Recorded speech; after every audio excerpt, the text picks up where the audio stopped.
What's going on, guys? It's Argon here. Today I want to talk to you about an article that came out on Charlie Intel about the ESRB, which is the agency that rates video games.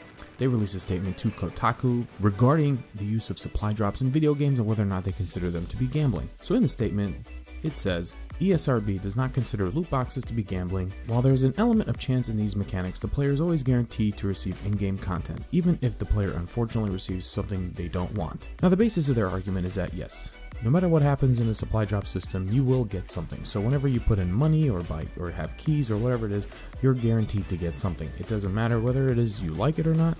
They consider this to be different than gambling because in the case of gambling, you're putting up money and there's a chance you get nothing in return. They make the analogy of, card games like Pokemon or Magic the Gathering or whatever. Back when I was a kid, we had, baseball cards and football cards and stuff like that, where you could buy a pack and you weren't guaranteed what you would get, but it wasn't really gambling because you got something in return. Now, the argument for supply drops, besides, having to do with, imbalance of the game and whatnot, it's always been an argument of whether or not it's, teaching kids how to gamble or getting, little kids, young people exposed to gambling and that type of activity at a young age when they're impressionable, susceptible to developing addictions and that sort of thing. And in a way, I agree with what they're saying. Yes, you will always get something. Where I think the ethical dilemma comes up is because when it comes to supply drops, they actually control what's being given to you. A lot of us have had hacks in Infinite Warfare and even in BO3 as well, where you're guaranteed not to get a duplicate item. Now that basically means that the game or whoever, the system is generating the loot boxes knows what content you currently have and is deciding what to give out to you.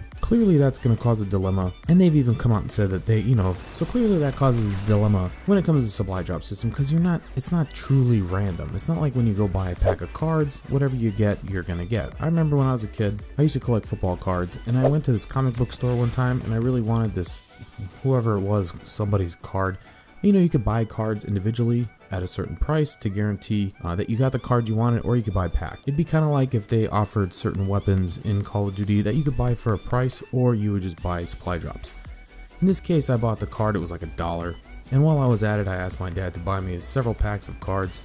I took the cards home. Literally the very first pack that I opened, the card that I bought for $1 was in that pack. So had I not bought that card, I would have got the card I wanted in the pack anyway. Now there's no way that the guy selling me the packs of football cards would have known this, but in the case of supply drops, they know. So if I would have bought the item ahead of time, they could have guaranteed not to give it to me again when they do hacks and stuff like that.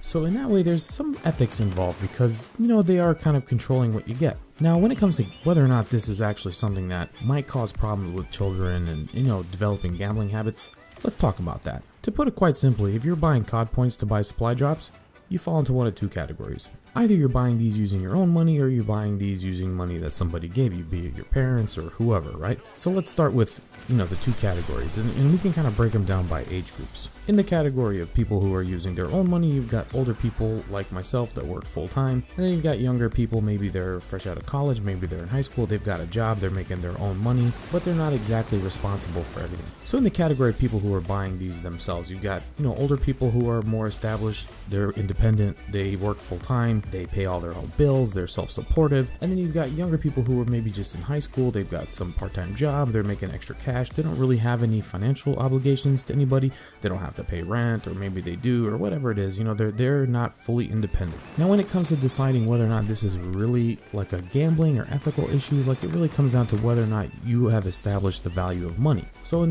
the group of people that are buying the supply drops themselves, like myself, I know how much supply drops mean to me. If I'm buying COD points for $20, to me, I know what $20 means. I know how much it means to pay my bills. So if I know I'm going to go spend $20 on something, I know what it's called opportunity cost of that money is, which is where else could I be spending that $20? So for me, I already know if I'm buying supply drops, I'm not at risk of wasting my money because I already know what I'm getting for that $20. And in my case, if I really wanted to go broke, I could actually go to the real casino where I could really lose everything. The people that you hear having gambling problems, they're not really wasting them on supply drops. They're going out to the casino, they're losing thousands of dollars at a time, they're making bad decisions, taking money out on credit cards. So we're not really at risk. I don't consider that group of people to be the kind of people that will develop gambling addictions based on supply drops in a video game. Now let's switch to the other side of the coin, the group of people that can't buy these supply drops themselves and they're getting money from family or parents or whatever it is. So in that category, you've got really young people, grade school children, that they're just playing the game. They don't know any better. They don't understand the value of money. They're either going to get the money from their parents, so it's up to their parents to say yes or no. And in that case, either the parents are going to buy them supply drops or the parents are going to buy them something else. At the end of the day, it's the parents' responsibility to decide how the money is spent on those kids. So for that group of people, they're not really at risk of developing gambling addictions because they don't understand the value of money. They're not really putting up money and losing something valuable to them because there's no value to it. They don't work, they don't know how to pay bills or any of that stuff. So that group's not at risk. So that brings us to the two core groups. You've got the older people that don't pay this stuff themselves, like the late teens, college kids. Maybe they're not buying stuff. Those guys might be at risk, but at the end of the day, they're not making enough money to really, go out and buy a lot of supply drops. I just don't see this group of people as developing a real problem because they're probably the most critical of this system. The late teen guys that you see on Reddit, that you see on Twitter, constantly upset about the supply drop system, they're probably not going to buy this stuff just based on pure moral decisions. So the final category would be the people that are buying these things themselves but are too young to be fully independent. They're not making a lot of money. I'm talking about the high school kids, the 22-year-old kids. They're working part-time. They're making $800, $1,000 a week, 2 weeks, whatever it is.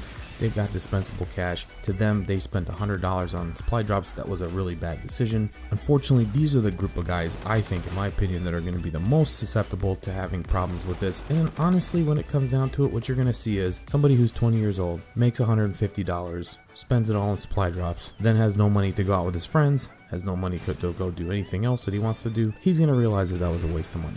When you hit that age where you're old enough to work, you're old enough to make some money, but you're not fully independent, you learn quickly what is a good way to use your money and what is not a good way to use your money. Now, if you're 22 years old, unfortunately, if you keep making bad decisions, like you're not just going to make bad decisions when it comes to supply drops. I just don't think you're that susceptible to developing any real problems as this. Would it be better if it wasn't there?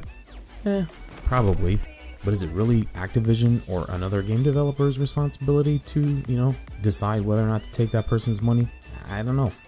Unfortunately, I think that's the world we live in. Someone's going to end up trying to scheme you out of your money. So personally, I really think that it comes down to this group of people that are making their own money, buying their own supply drops. They need to make the right financial decisions. Hopefully they learn, honestly, buying supply drops and wasting money on that is a pretty inexpensive lesson. There's a lot of people that could be 20 years old, go buy a car, the car loses value, they can't sell the car because they owe more than it's worth. They're stuck, with a $400 car payment that they can't get out of. A lot of bad decisions can be made that way. Buying $150 worth of supply drops and getting just a bunch of camos out of it, that's a pretty cheap lesson. Yeah, you'll be really upset, but you know what? You'll probably never do it again. Lesson learned. So anyway, let me know what you guys think in the comments below. Has this ever happened to you? What of these four groups do you kind of fall into? What are your thoughts? What do you think? Do you agree with the ESRB? I really would like to know what you think. If you enjoyed this video, please don't forget to leave a like. If you haven't yet, don't forget to subscribe. And if you're not following me on social media, all the links are down in the description below. And as always, guys, my name is Argon, and I'll see you next time. Peace.